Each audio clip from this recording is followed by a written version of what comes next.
And for the last 20 years, I have been exclusively helping small business owners and real estate investors get the financing they need, but through their local credit unions as an option.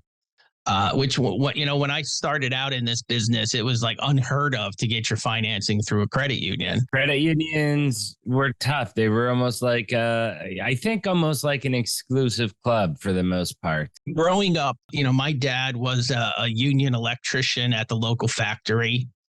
And when he was young, he would always tell, we didn't have much extra, and he would tell the stories about when he needed money, he would go to his credit union. But it was the corner of the factory credit union where you had to work at that factory to join.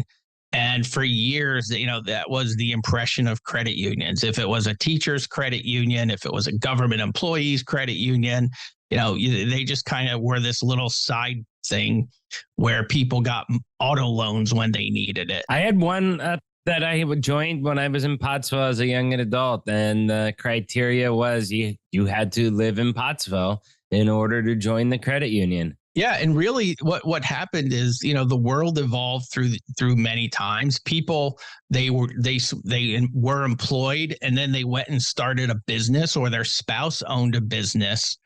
But credit unions couldn't help them. And about 25 years ago, the law changed.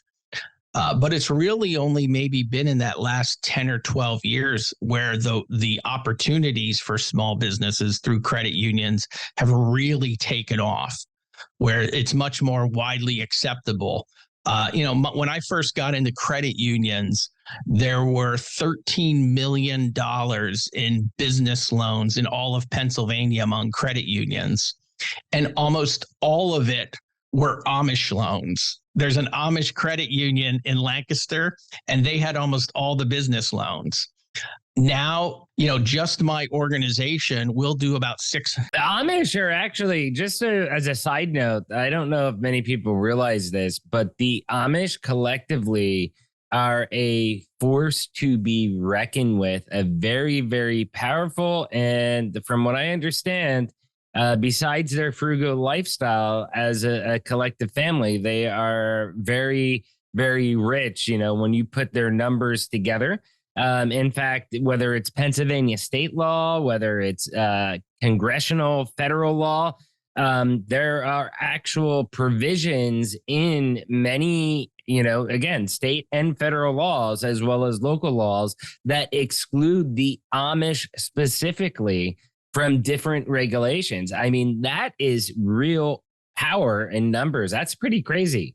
I never really realized that up until I moved to Amish country. People think they drive by, they come from Philadelphia or New York and drive through Amish country and think they're kind of poor country bumpkins. These are sharp business folks, and they run a business and they run it hard.